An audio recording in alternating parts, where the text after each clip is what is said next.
श्री गणेशाय नमः। अलख निरंजन आदेश। हर हर महादेव। नमस्कार दोस्तों, शिवलिंग पर रखा हुआ नैवेद्य ग्रहण करना चाहिए या नहीं, इस विषय में लोगों के मन में कई शंकाएं हैं। कोई कहता है कि शिवलिंग पर रखा हुआ नैवेद्य खाना चाहिए, तो कोई कहता है कि ये नैवेद्य बिल्कुल भी नहीं खाना चाहिए क्योंकि उस पर असुरों का अधिकार होता है। लेकिन आज इस वीडियो में हम आपको शास्त्र प्रमाण के साथ यह बताएंगे कि शिवलिंग पर रखा हुआ नैवेद्य खाना चाहिए या नहीं। दोस्तों, शिव पुराण के विद्येश्वर संहिता अध्याय 22 में इस प्रश्न का उत्तर एकदम आसान भाषा में बताया है। शिव भक्तः शुचिः शुद्धः सद्व्रती दृढ़ निश्चयः भक्षयेच्छीव नैवेद्यम त्यजद्ग्राह्य भावनाम। अर्थात जो शिव भक्त पवित्र, शुद्ध, सद्व्रती तथा दृढ़ निश्चयी है, उसे शिव नैवेद्य अवश्य ग्रहण करना चाहिए और अग्राह्य भावना का त्याग कर देना चाहिए।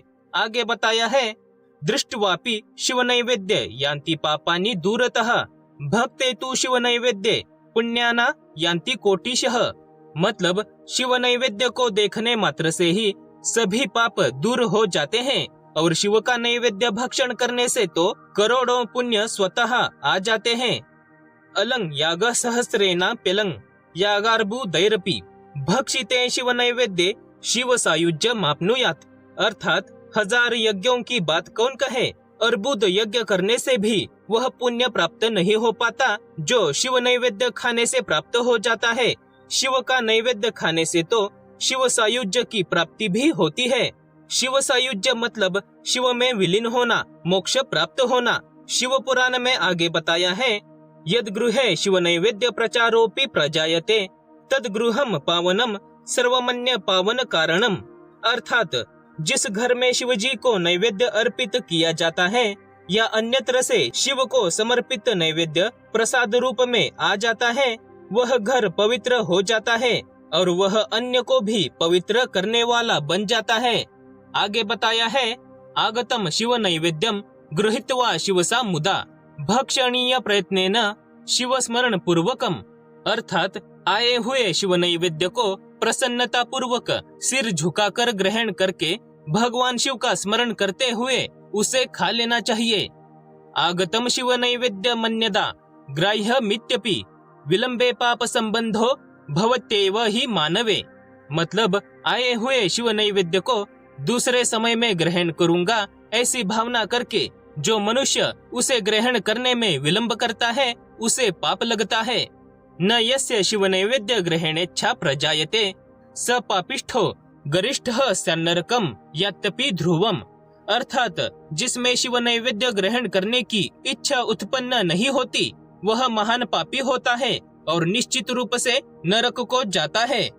हृदये चंद्रकांते च स्वर्ण रूप्यादि निर्मिते शिव दीक्षावता भक्तेनेदम भक्ष्यमितिर्यते। अर्थात हृदय में अवस्थित शिवलिंग या चंद्रकांत मणि से बने हुए शिवलिंग अथवा स्वर्ण या चांदी से बनाए गए शिवलिंग को समर्पित किया गया नैवेद्य शिव की दीक्षा लिए भक्त को खाना ही चाहिए। शिव दीक्षान्वितो भक्तो महाप्रसाद संज्ञकम सर्वेषामपि लिंगानाम नैवेद्यम भक्षयेत् शुभम। अर्थात शिव दीक्षित भक्त समस्त शिवलिंगों के लिए समर्पित महाप्रसाद रूप शुभ शिव नैवेद्य को खा सकते हैं। आगे बताया है, शालग्रामोद्भवे लिंगे रसलिंगे तथा द्विजाः पाषाणे राजते स्वर्णे सूरसिद्ध प्रतिष्ठिते काश्मीरे स्फटिके रात्ने ज्योतिर्लिंगेषु सर्वशः चांद्रायण समम प्रोक्तम शंभो नैवेद्य भक्षणम। मतलब शालिग्राम में उत्पन्न शिवलिंग, रसलिंग, पाषाणलिंग, रजतलिंग, स्वर्णलिंग, देवों और मुनियों के द्वारा प्रतिष्ठित शिवलिंग, केसर के बने हुए लिंग, स्फटिक लिंग, रत्नलिंग और ज्योतिर्लिंग आदि समस्त शिवलिंगों के लिए समर्पित नैवेद्य का भक्षण करना चांद्रायण व्रत के समान फल देने वाला कहा गया है। दोस्तों, आगे ये बताया है कि किस शिवलिंग पर या उसके पास रखा हुआ नैवेद्य नहीं खाना चाहिए। चंडाधिकारो यत्रास्ति तद भोक्तव्यम न मानवे चंडाधिकारो नो यत्र भोक्तव्यम तच्च भक्तितः।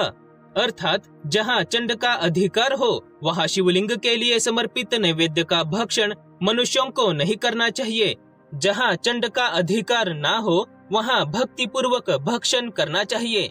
दोस्तों, अब आपके सामने यह प्रश्न उपस्थित हुआ होगा कि किस शिवलिंग के नैवेद्य पर चंड का अधिकार नहीं होता, तो इसके बारे में आगे बताया है।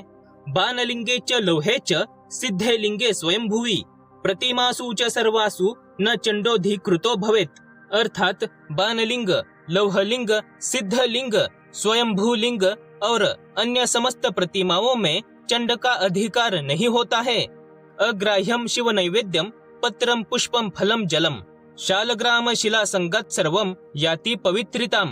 अर्थात चंड के द्वारा अधिकृत होने के कारण अग्राह्य शिव नैवेद्य, पत्र, पुष्प, फल और जल यह सब शालग्राम शिला के स्पर्श से पवित्र हो जाता है। आगे बताया है, लिंगोपरि च यद्द्रवम तद्ग्राह्यम मुनीश्वराः सुपवित्रम च यज्ञेयम यलिंग स्पर्श बाह्यतः। मतलब शिवलिंग के ऊपर जो भी द्रव्य चढ़ाया जाता है वह अग्राह्य है और जो लिंग के स्पर्श से बाहर है उसे अत्यंत पवित्र जानना चाहिए। तो दोस्तों, इस तरह से शिव पुराण में शिवलिंग पर रखा हुआ नैवेद्य ग्रहण करना चाहिए कि नहीं, इस बारे में स्पष्ट रूप से बताया गया है। अगर आप भगवान शिव के बारे में भरपूर जानकारी प्राप्त करना चाहते हैं तो कम से कम एक बार शिव पुराण का पाठ अवश्य करें।